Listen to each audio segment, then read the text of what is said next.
The Philistines closed in on Saul and his sons, and they killed 3 of his sons, Jonathan, Abinadab, and Malchishua. The fighting grew very fierce around Saul, and the Philistine archers caught up with him and wounded him severely. Saul groaned to his armor-bearer, "Take your sword and kill me before these pagan Philistines come to run me through and taunt me and torture me." But his armor-bearer was afraid and would not do it.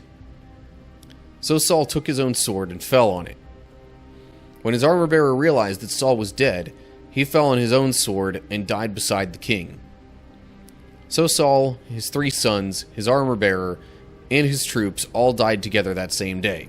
What's up, cool people? My name's Matt. Welcome back to our Bible study.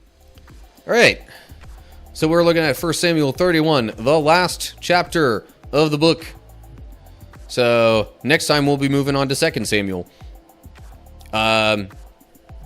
So, context here. Saul and the Philistines are at war. David was going to fight in that war on the Philistine side because he had to flee Israel because Saul wanted to kill him. But other Philistine rulers besides the one over David's area didn't like the idea of David fighting alongside them, so he got sent back.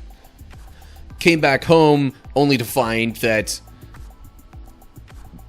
his hometown at the time was completely destroyed, burned to the ground, everything taken. So they go chase down the people who had taken all that stuff and raided the town, and they get everything back and more because there were other towns that had also been raided and plundered. And then, because some of the guys couldn't quite make it to the actual, to the battle where they wound up getting the stuff back, some of David's men didn't want to share what they had gotten, but David's like, no. We're not going to be selfish with this. We're going to share this. And he even went so far as to share some of it with people that were still friendly with him back in Israel, and maybe even kind of sort of returning it to some of the towns that had been raided. But there's still the main conflict going on with Israel and the Philistines. So it looks like that's what we're going to get into here. So here we go. 1 Samuel 31.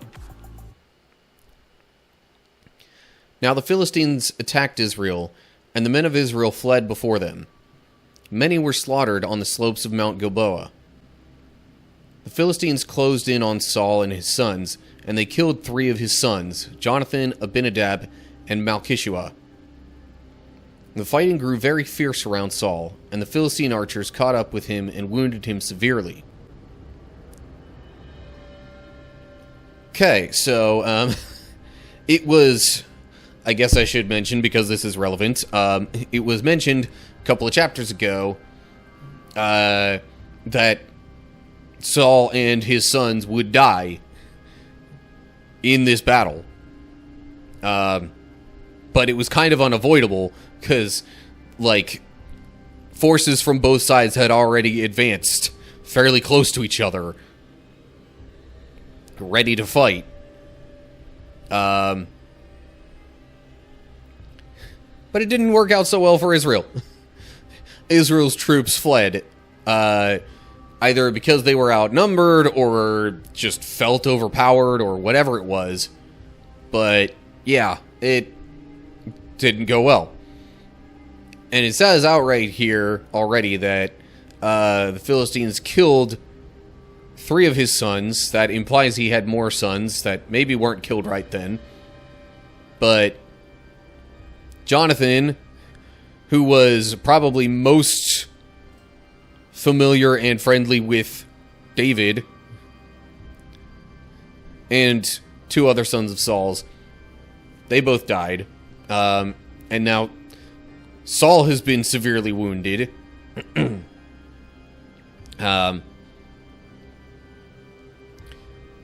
So then let's see what he does. Verse 4. Saul groaned to his armor-bearer, "Take your sword and kill me before these pagan Philistines come to run me through and taunt me and torture me." But his armor-bearer was afraid and would not do it. So Saul took his own sword and fell on it. When his armor-bearer realized that Saul was dead, he fell on his own sword and died beside the king. So Saul, his 3 sons, his armor-bearer, and his troops all died together that same day. See, now when this says his 3 sons, it's sounding less like he had other sons. He may or may not have. Not 100% sure on that. But it would also make sense if that did wind up being all of his sons, or at least all of his sons that were of any reasonable age to be fighting or in charge of anything.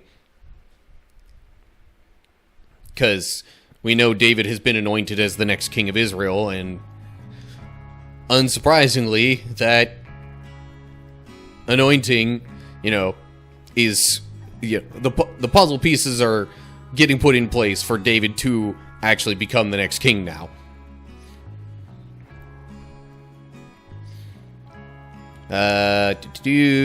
Verse 7. When the Israelites on the other side of the Jezreel Valley and beyond the Jordan saw that the Israelite army had fled, and that Saul and his sons were dead, they abandoned their towns and fled. So the Philistines moved in and occupied their towns.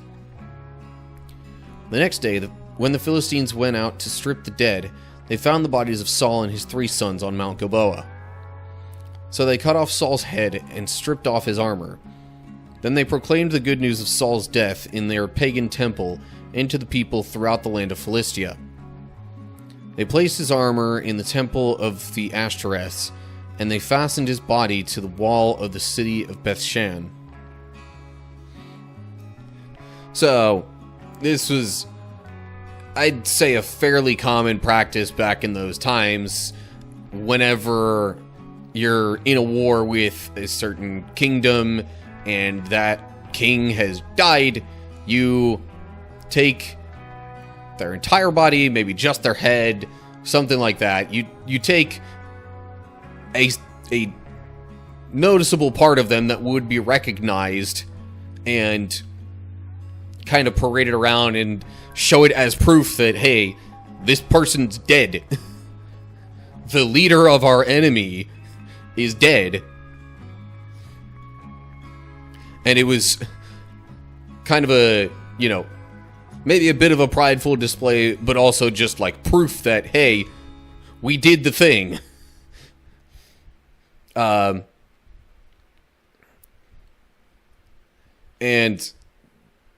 the armor would have been probably a longer lasting sign of their victory in this battle. Because, human bodies decompose and all that. And it says they placed his armor in the temple of the Ashtoreths, so other deities that they worshipped. It was essentially set in there as a reminder of, what their god did for them. At least as far as they knew or were concerned. So, the Israelite army has lost this battle significantly, fleeing everywhere. Saul and his sons are dead. Other towns that weren't directly in the initial conflict also fled away from the Philistines. So now there's some of the territory the Israelites had that the Philistines take over. And then we'll wrap things up here in verse 11 and following. But when the people of Jabesh Gilead heard what the Philistines had done to Saul, All their mighty warriors traveled through the night to Beth-shan and took the bodies of Saul and his sons down from the wall. They brought them to Jabesh, where they burned the bodies. Then they took their bones and buried them beneath the tamarisk tree at Jabesh, and they fasted for 7 days. So, rather than let that disgrace continue, some of the men in this town went and recovered the bodies of Saul and his sons and took those signs of disgrace away from there and did something at least more dignified with them. Had somewhat of a cremation, you might say, and then they buried them, it says, beneath the tamarisk tree. I'm not 100% sure off the top of my head what kind of tree that is and what that would look like, but still might be a sign of, you know, returning them to the earth. Kind of like how Adam, you know, way back at creation was formed out of the earth. It's a common thought that, okay, you know, in death, then you and your body return back to the earth. I mean, it might have just been a thought that kind of followed from natural decomposition of bodies, and generally, you know, burying them or, you know, doing things of that sort, at least, to not have people's bodies be used for humiliation or displays such as what the Philistines were doing with their bodies at Beth-shan. So, also would have kept animals from, like, tearing pieces off and further adding disgrace to the dead. So, anyway, I'm getting on a bit of a tangent there, but point being, the bodies were recovered and given a more respectable, you know, treatment by some of the Israelite men.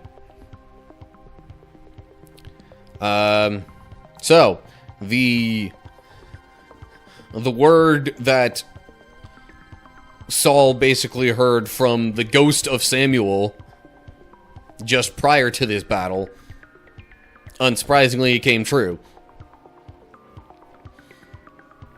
He and his sons died in the battle. The whole conflict was just a debacle, and the Philistines gain a massive victory. But anyway, I suppose that's about all for 1 Samuel 31. Alright, so I guess now with Saul and his sons dying in battle, that kind of paves the way for David to actually become king next. Really all he's got to do is realize that has happened and probably make his way back. I mean, it's probably not exactly that simple, but hopefully it wouldn't be too much more complicated than that. Saul is dead, and so maybe the people who were loyal to him aren't going to be so, you know, offended by David's presence, basically. But anyway, I guess we'll see how that develops in 2 Samuel and beyond. But, as always, like and share if you enjoyed the video, subscribe to the channel and click the bell if you're on YouTube to get updates when I post new videos. If you're seeing this anywhere else, give me a follow or whatever you got to do for that platform to keep up with my latest activity. Speaking of, look down in the description for info on social media pages and links and other ways to keep up with my activity. And of course, down below that, leave a comment with any thoughts you have on Bible-related stuff, faith questions, whatever thoughts you have for me. So that's going to do it for now. Hope you're all doing well. Hopefully I'll see you soon for another video. But whatever the case is, until next time, stay cool, people.